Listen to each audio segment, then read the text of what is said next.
여러분들에게 봉독해드린 민수기 13장 30절부터 33절까지 말씀을 본문으로 해서 믿음과 불신앙이라는 제목의 말씀으로 이런과 같이 은혜를 나누고자 합니다. 믿음으로 살 것인가? 하나님 앞에서 믿음 없이 세상의 모든 눈으로 보는 것, 손으로 잡히는 것, 귀로 들리는 것, 이 세상 것을 따라 살 것인가? 결단하는 일이 우리에게 얼마나 중요한 일인가 하는 것을 이 말씀을 통해서 우리가 같이 나눌 수 있기를 원합니다. 오늘 우리가 펼쳐놓고 있는 민수기 13장은 이스라엘 백성들이 불행히도 하나님을 믿는 쪽을 선택하지 않고 하나님을 불신하는 쪽을 선택함으로 말미암아 그들의 불신앙이 바로 그들의 코앞에까지 다가와 있었던 놀라운 축복을 그들에게서 도적질해가는 그런 비극적인 이야기를 우리들에게 담아주고 있습니다. 자, 민수기 13장의 스토리를 시작해 볼게요. 민수기 13장은 이런 이야기로 시작이 됩니다. 1절부터 3절까지 나오는 말씀을 읽어보시면, 여호와께서 모세에게 말씀하여 이르시되 사람을 보내어 내가 이스라엘 자손에게 주는 가나안 땅을 정탐하게 하되 그들의 조상의 가문 각 지파 중에서 지휘관 된 자 한 사람씩 보내라. 모세가 여호와의 명령을 따라 바란 광야에서 그들을 보냈으니 그들은 다 이스라엘 자손의 수령된 사람이라. 이렇게 되어 있습니다. 자, 이 말씀을 보면서 여러분들 오해하기 딱 쉽습니다. 오해하기 쉬운 게 뭐냐 하면 오늘 이 민수기 13장 1절부터 3절까지 말씀만을 보면 이스라엘 백성들 가운데 각 지파에 한 명씩 12지파를 대표하는 12명의 정탐꾼을 뽑아 가나안 땅을 정탐하고 돌아오라는 것이 하나님의 명령이었고, 그리고 모세는 그 명령에 따라 12명의 정탐꾼들을 뽑아 가나안 땅으로 올려보낸 것으로 그렇게 보입니다. 하지만 우리가 성경 전체의 컨텍스트를 놓고 볼 때에 이것은 본래 그런 순서로 전개된 일이 아닙니다. 이 가데스 바네아에서 가나안의 정탐꾼을 들여보내자는 의견은 누구의 아이디어였습니까? 자, 신명기, 우리가 앞으로 공부하게 될 신명기 1장 20절부터 23절까지 말씀을 보게 되면 이 스파이들을 가나안 땅으로 올려보내라고 하는 아이디어가 누구에게서부터 나온 것인가 하는 것을 우리가 이제 정확히 볼 수가 있습니다. 신명기 1장 20절부터 23절까지 말씀을 읽어드릴게요. 내가 너희에게 이르기를, 모세가 말합니다. 우리 하나님 여호와께서 우리에게 주신 아모리 족속의 산지에 너희가 이르렀나니 너희의 하나님 여호와께서 이 땅을 너희 앞에 두셨은즉 너희 조상의 하나님 여호와께서 너희에게 이르신 대로 올라가서 차지하라.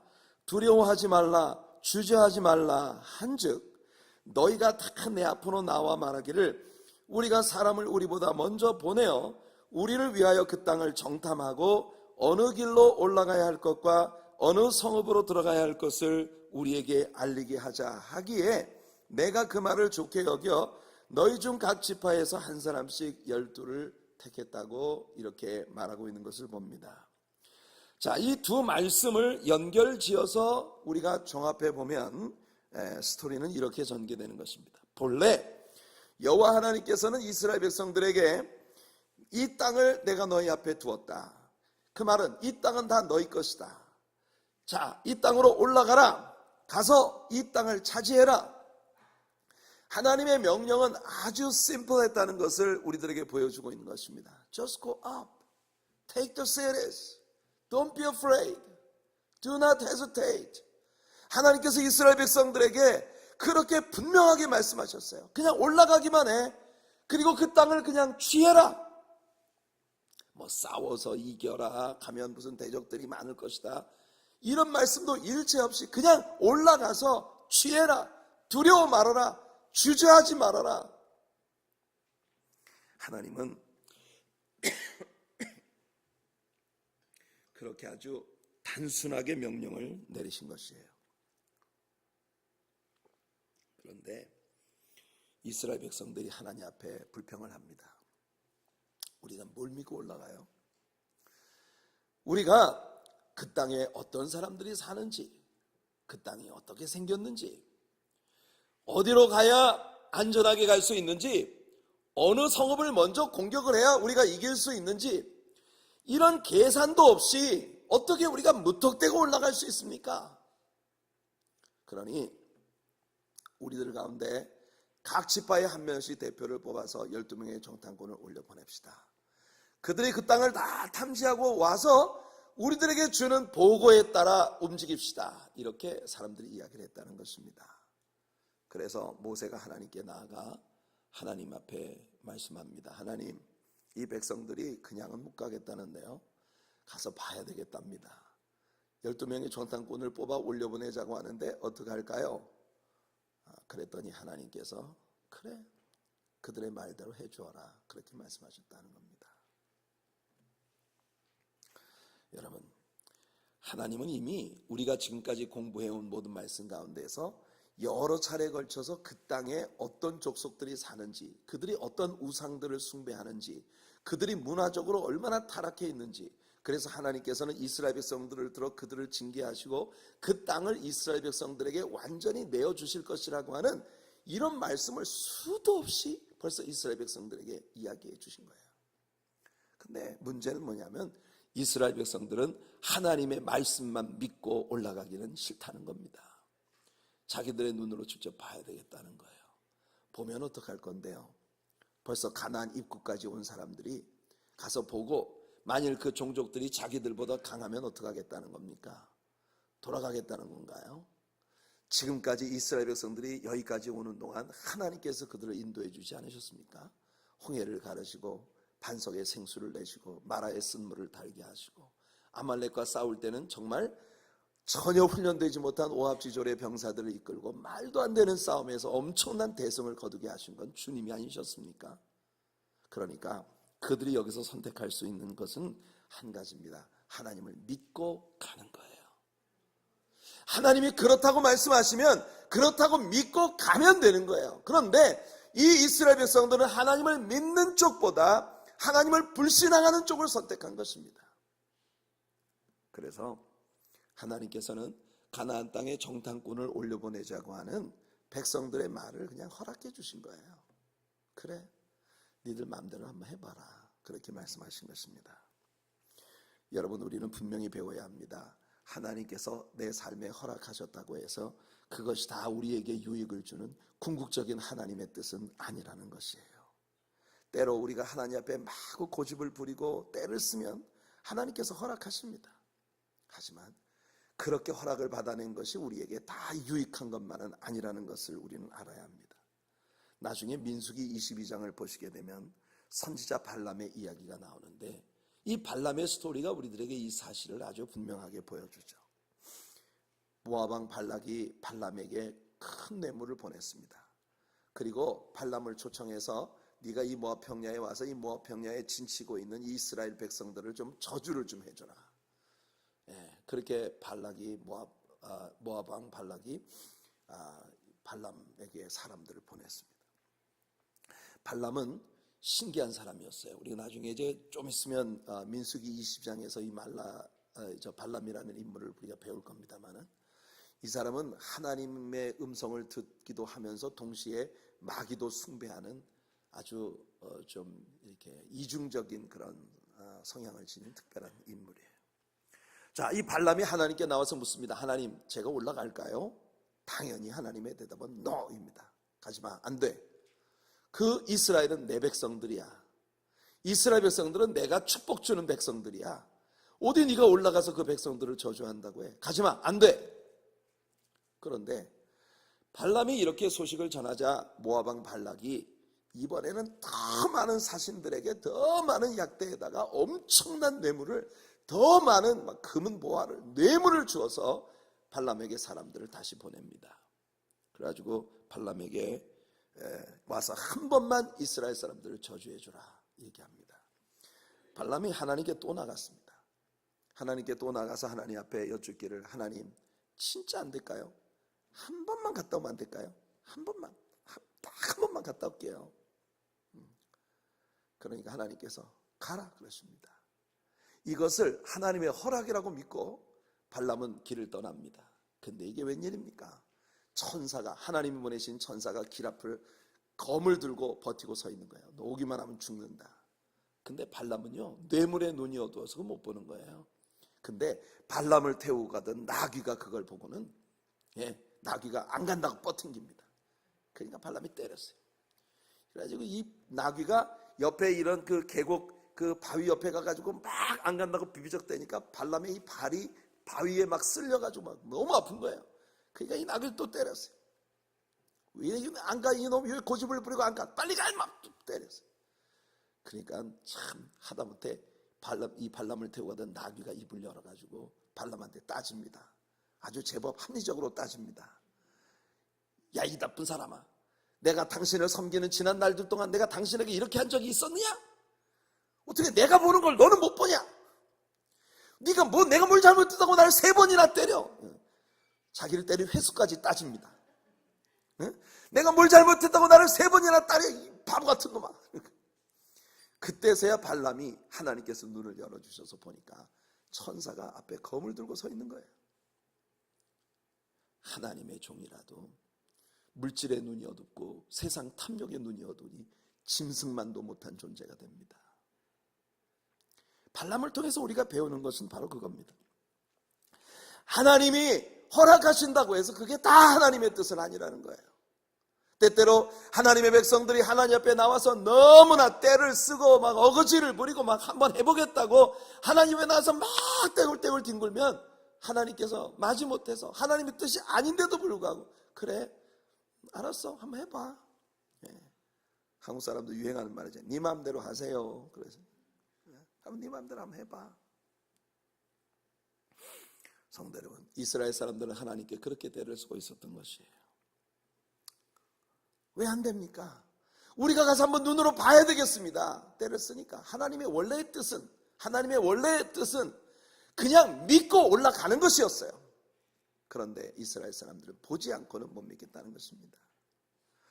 보지 않고 못 믿겠다고 하면 생각나는 인물이 있죠. 바로 예수님의 제자 도마입니다. 예수님이 부활하셨다는 사실을 의심하던 제자 도마에게 예수님이 나타나셨어요. 일찍이 도마는 말하기를 내 손으로 예수님의 손에 못자국을 만져보고 예수님 옆구리에 손을 넣어 그 창자국을 만져보기 전에는 나는 믿을 수 없다. 그래서 예수님께서 도마 앞에 나타나셔서 말씀하십니다. 요한복음 20장 27절로 29절 말씀이에요. 도마에게 이르시되 내 손가락을 이리 내밀어 내 손을 보고 내 손을 내밀어 내 옆구리에 넣어보라. 그리하여 믿음 없는 자가 되지 말고 믿는 자가 되라. 도마가 대답하여 이르되 나의 주님이시요 나의 하나님이시니이다. 예수께서 이르시되 너는 나를 본고로 믿느냐? 보지 못하고 믿는 자들은 복되도다 하시니라. 할렐루야, 할렐루야. 예수님은 의심하는 도마에게 그가 보고 싶어하는 것, 만져보고 싶어하는 것, 그 다 보여주셨어요. 그리고 난 다음에 말씀하십니다. 네가 본고로 믿느냐? 보지 못하고 믿는 자가 더 복이 있다. 성도 여러분, 하나님의 뜻에는 크게 2가지 뜻이 있습니다. Directive will, 하나님의 직접적인 뜻이 있어요. 그러나 Permissive will, 하나님이 허락하신 뜻이 있어요. 분명히 하나님의 뜻은 그게 아니지만 하도 백성들이 때를 쓰니까 하나님이 그냥 그래 한번 해봐 허락을 하시는 겁니다. 여러분, 우리는 하나님의 직접적인 뜻을 쫓아가는 사람들이 돼야지 하나님의 허락하신 뜻을 쫓아가는 사람이 되면 안 됩니다. 우리들 여러분, 하나님의 말씀이 우리들에게 가르쳐주고 믿음으로 행하도록 요구하시는 하나님의 말씀을 따라가는 저와 여러분들이 되기를 예수님 이름으로 축복해드립니다. 그래서 12명의 정탐꾼들을 보냈는데 그 정탐꾼들이 돌아와서 어떤 보고를 하며 그 정탐꾼들의 보고에 따른 이스라엘 백성들의 반응은 어떤 것이었는지 우리 한번 봅시다. 여러분, 12정탐꾼 각 지파에 한 명씩 12명을 뽑아서 가나안에 들여보냈습니다. 그들은 40일에 걸쳐서 가나안 지역을 정탐하고 그 가운데 비옥한 땅 에스골 골짜기에서 난 포도송이가 달린 가지와 석류와 무화과 열매를 가지고 돌아왔습니다. 그리고 그들이 백성들 앞에 먼저 이렇게 보고합니다. 민수기 13장 26절과 27절을 보시면 바란 광야 가데스에 이르러 모세와 아론과 이스라엘 자손의 온 회중에게 나와 그들에게 보고하고 그 땅에 과일을 보이고 모세에게 말하여 이르되 당신이 우리를 보낸 땅에 간즉 과연 그 땅에 젖과 꿀이 흐르는데 이것은 그 땅의 과일이니이다. 이들의 보고는 먼저 가나안 땅에 들어가 정탐을 해보니 과연 그 땅이 젖과 꿀이 흐르더라는 것입니다. 그러니까 하나님이 약속하신 그대로 하나님의 말씀이 맞더라는 것을 그들은 그 땅에서 가지고 온 샘플로 채취한 에스골 골짜기의 열매들을 백성들 앞에 내놓고 그리고 그들에게 이야기를 하는 거예요. 와, 여기까지는 참 좋았습니다. 그러나 이어지는 말씀을 보면 그러나 라고 시작이 되는 전혀 상반되는 보고가 나오는 것을 우리는 볼 수 있어요. 자, 올라가 보니 정말 하나님 말씀하신 그대로입니다. 이 열매들 한번 보십시오. 여러분 이런 열매 보신 적 있습니까? 그 땅은 정말 하나님이 약속하신 젖과 꿀이 흐르는 땅이 맞습니다. 그렇다면 그 뒤에 뭐가 나와야 되겠습니까? 그러므로 이렇게 나와야 될 거 아니겠어요? 그런데 놀랍게도 그 사람들의 이어지는 다음 보고는 부정접속사 그러나 라고 시작이 되고 있습니다. 여기까지는 좋았는데 그러나 우리가 가서 그 땅을 탐지해 보았더니 야, 그들의 성읍이 얼마나 견고한지 하늘을 찌를 듯이 견고하게 서 있고 그 거주민들은 얼마나 키가 크고 강한지 아낙 자손 후손, 아낙의 후손들이라 그들은 거대한 거인 족속들입니다. 우리보다 키가 장대같이 큰데 우리가 그들을 이기는 것은 불가능합니다. 그렇게 말하였어요.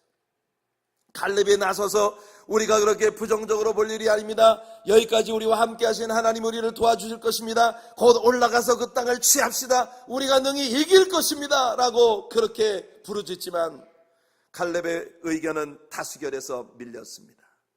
그들은 스스로 보기에도 우리가 메뚜기 같더라고 그렇게 말을 합니다. 그러니 아낙 자손들이 보기에는 우리가 얼마나 더 작아 보였겠는가. 우리 스스로가 보기에도 우리가 메뚜기 같은데 우리보다 그렇게 강하고 큰 사람들이 우리를 내려다볼 때는 우리가 정말 가소롭게 보이지 않겠느냐. 우리는 이 보고 내용을 한번 믿음의 관점에서 분석해 봅시다. 우리는 이 보고가 불신앙의 상징인 한 단어로 시작되고 있다는 사실을 기억해야 합니다. 그들이 먼저 보고했던 대로 그 땅은 하나님이 약속하신 땅이 분명합니다.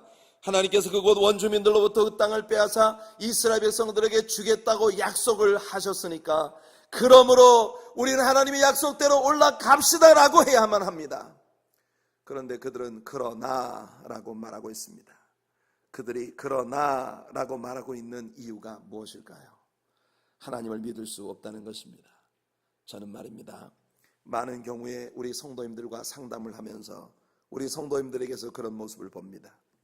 그들의 사정과 형편을 다 듣고 난 다음에 저는 성경 말씀을 통해서 그들에게 해답을 줍니다. 보세요, 하나님 말씀도 이렇게 말하지 않았습니까? 성경에 꼭 성도님 같은 어려운 일을 당한 사람이 있네요.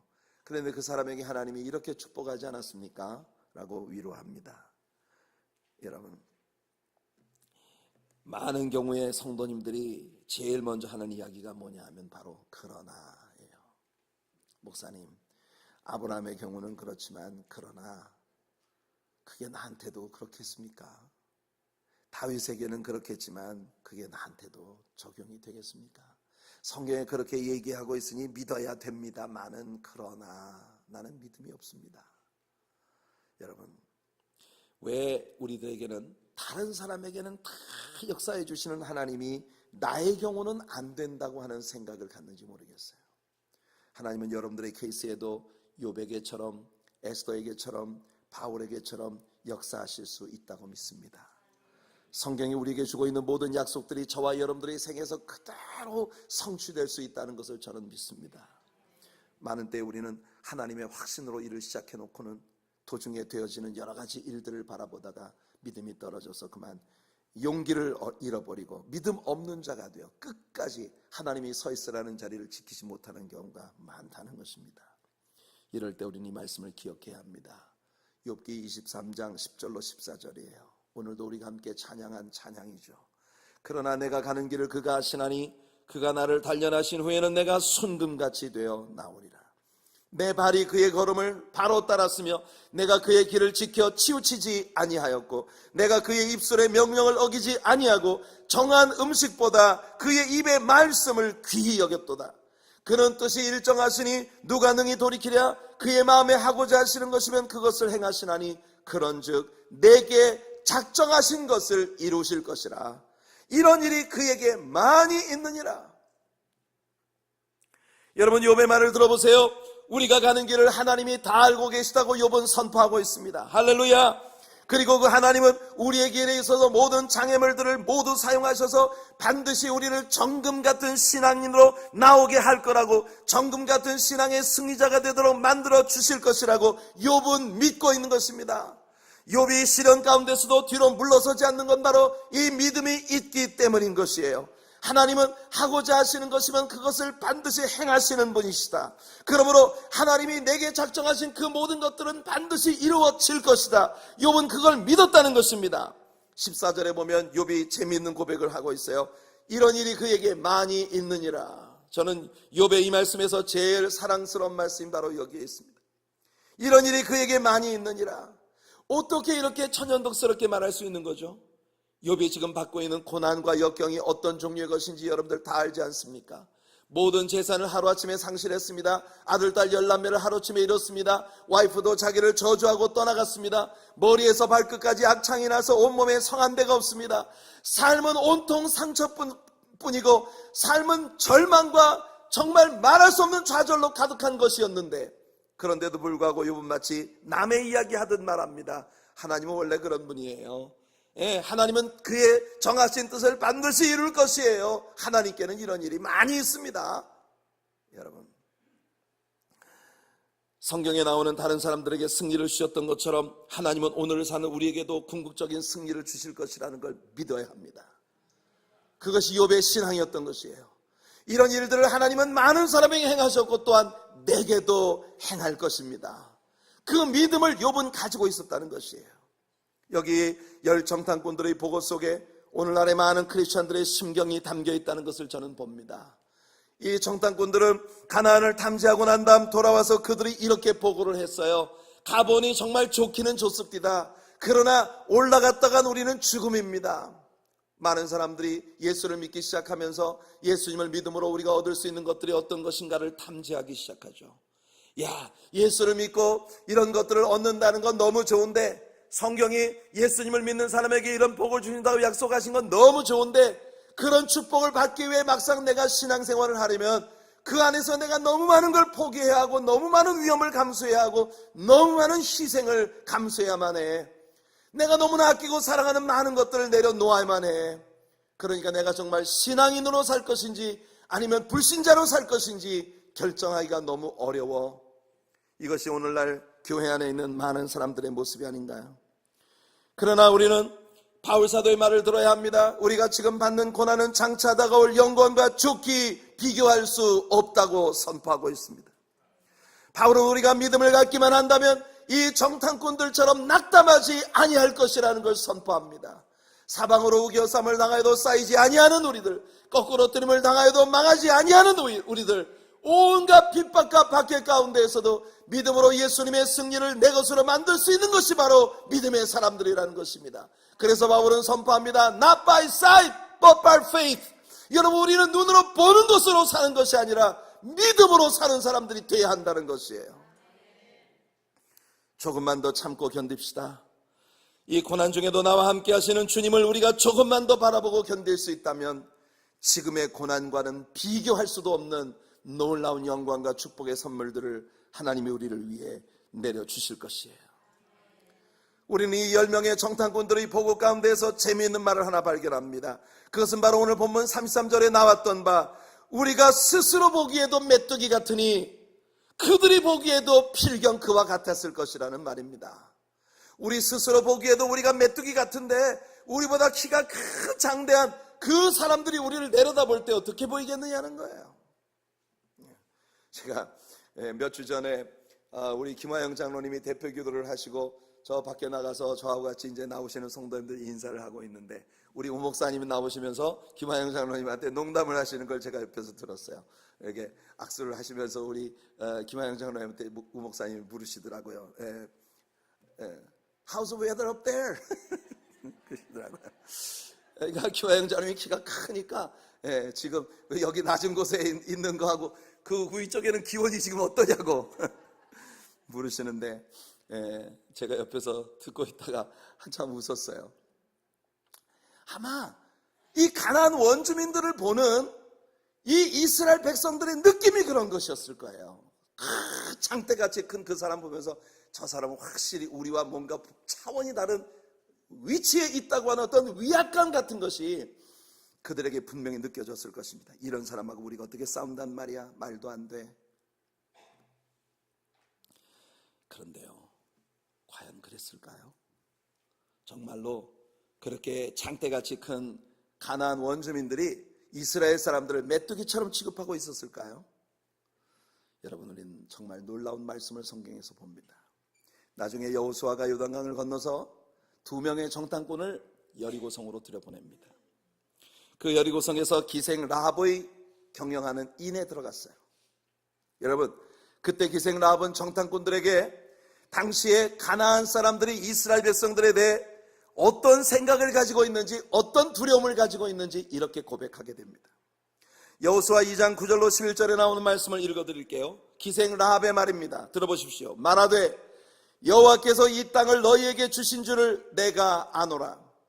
우리가 너희를 심히 두려워하고 이 땅 주민들이 다 너희 앞에서 간담이 녹나니 이는 너희가 애굽에서 나올 때 여호와께서 너희 앞에서 홍해 물을 마르게 하신 일과 너희가 요단 저쪽에 있는 아모리 사람의 두 왕 시온과 옥에게 행한 일, 곧 그들을 전멸시킨 일들을 우리가 들었음이니라.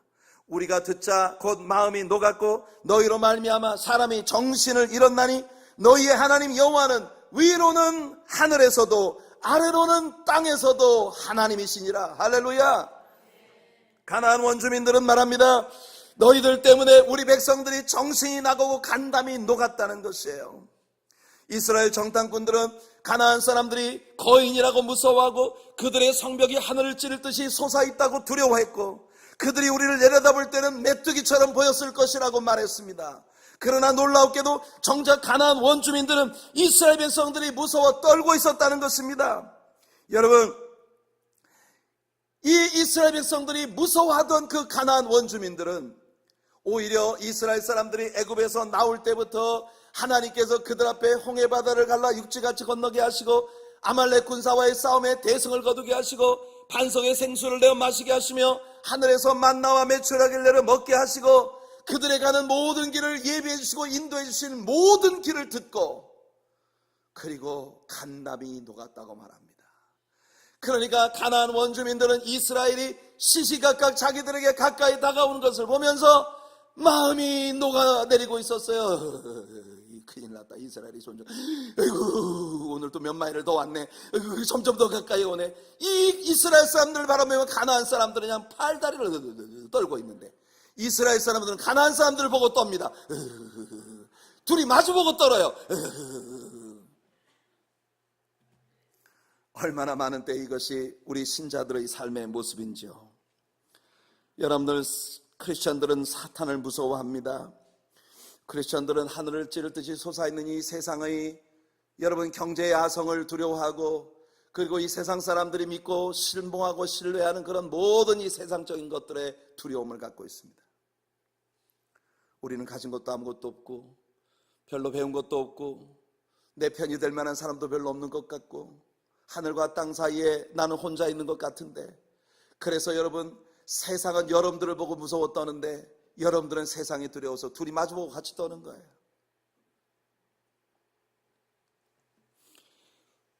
가나안 사람들은 이스라엘 백성들이 진격해 들어오면 정말 완전히 내어줄 준비를 다 하고 있었는데 그렇게 자신들을 두려워하는 사람들을 코앞에 두고 이스라엘 백성들 바로 정탐꾼들의 말에 속아서 모세를 죽이고 지도자를 새로 뽑아 애굽으로 돌아가자는 아우성을 치며 밤이 새도록 장막문 앞에서 울고 원망하고 불평을 합니다.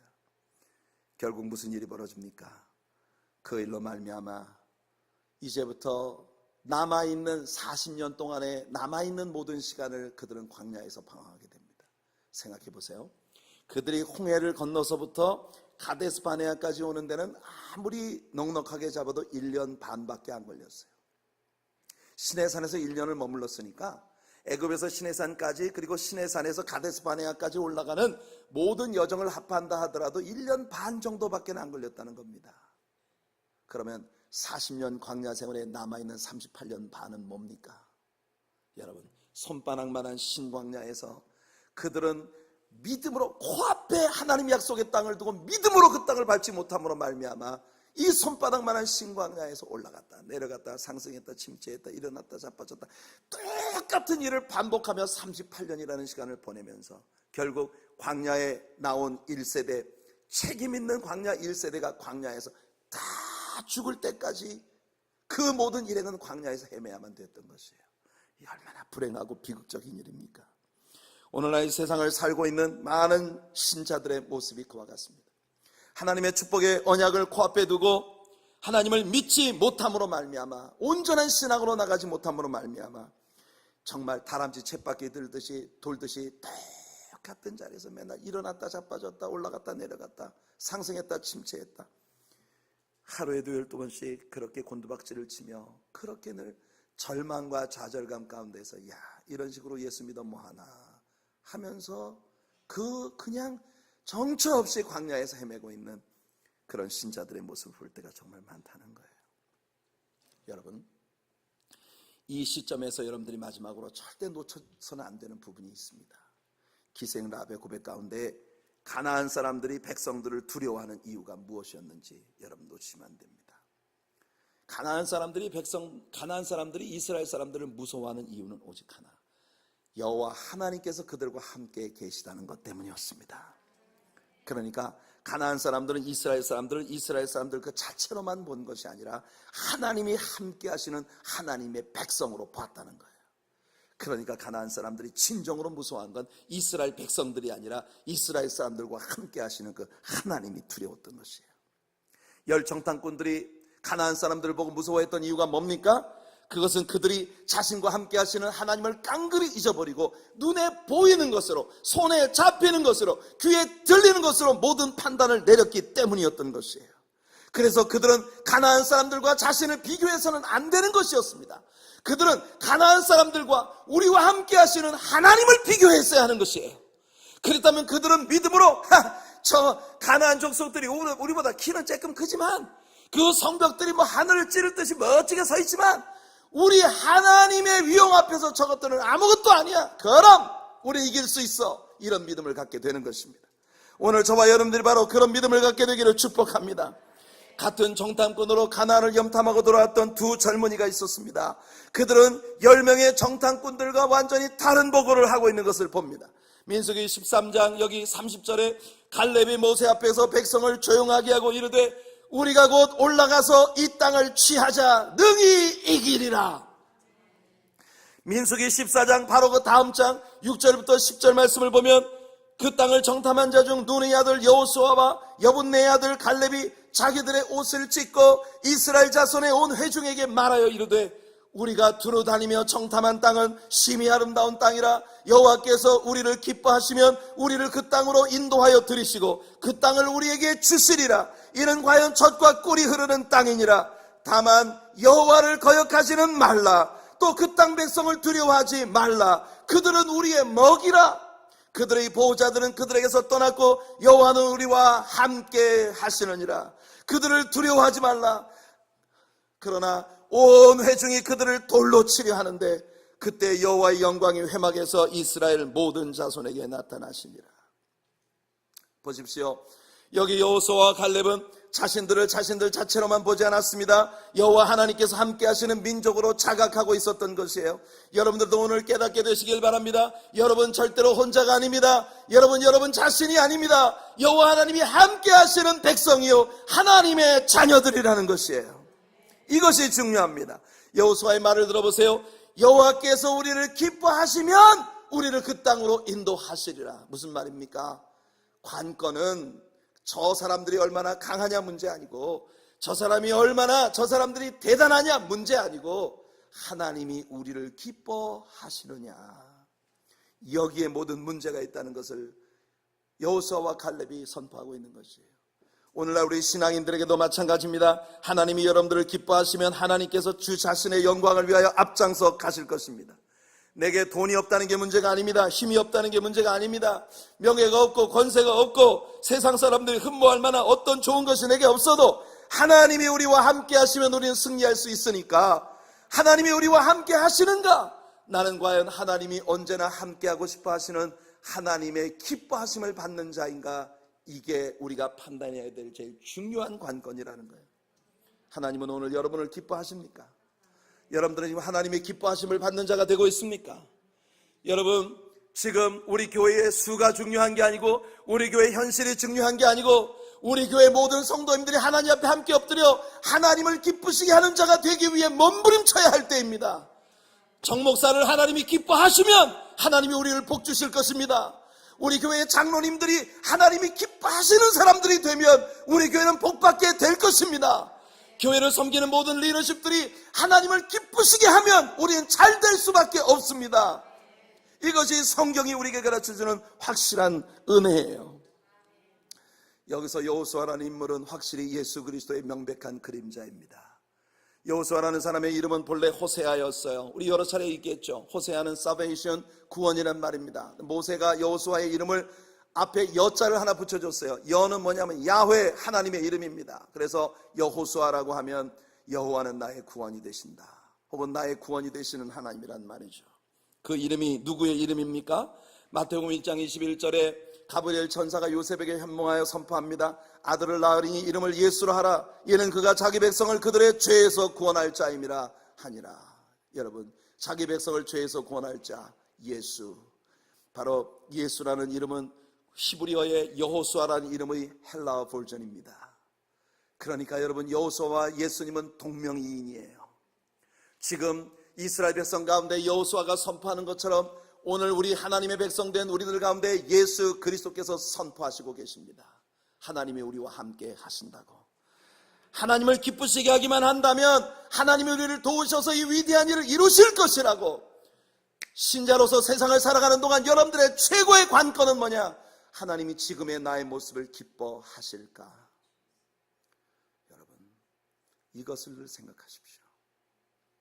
여러분들에게 어떤 타이틀이 있고, 여러분들에게 어떤 권세가 있고, 여러분들에게 어떤 세상 사람들이 있고, 물질이 있고, 무엇이 있어도 하나님이 나를 기뻐하지 않으시면 우리는 아무것도 아닙니다.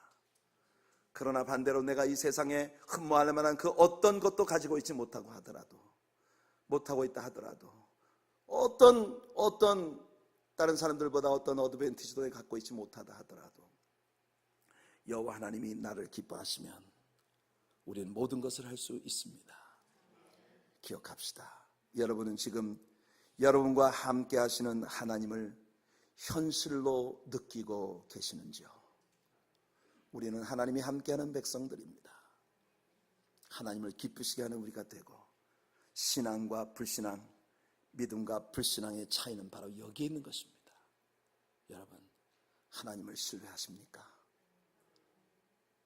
오늘 이 믿음으로 콰배까지 다가와 있는 하나님의 축복을 절대로 놓치지 아니하는 신앙의 사람으로 설 수 있는 저와 여러분, 그리고 우리 교회가 되기를 예수님의 이름으로 축복해드립니다. 기도하겠습니다. 거룩하신 하나님, 여기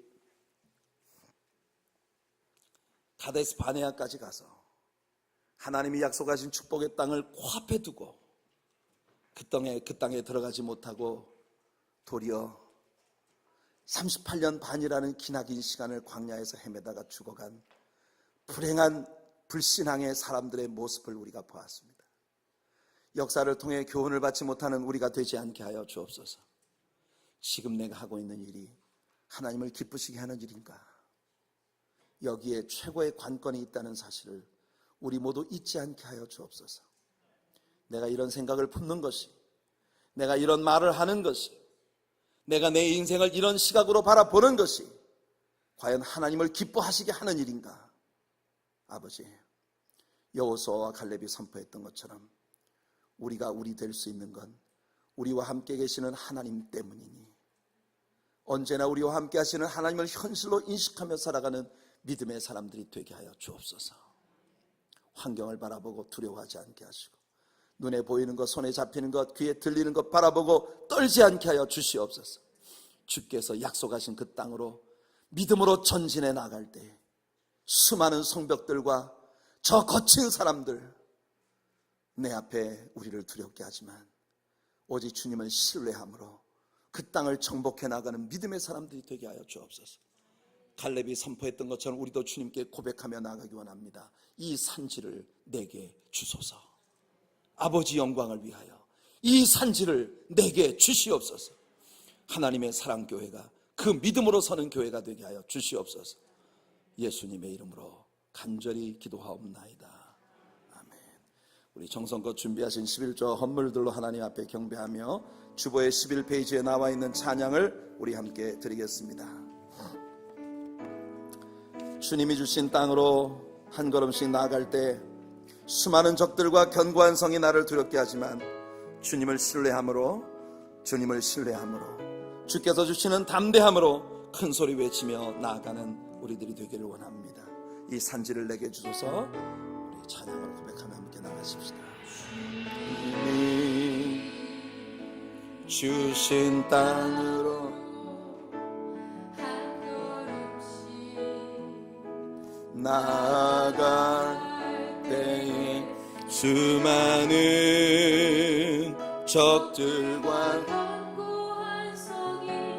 나를 두렵게 하지만 주님을 신뢰함으로 주님이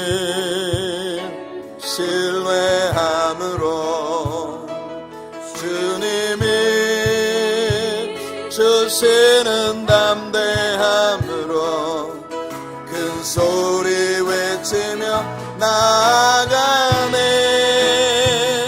이 산지를 내게 주소서.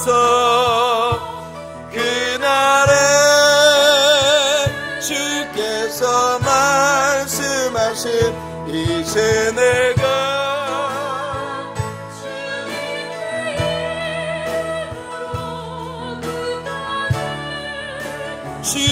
취하리니.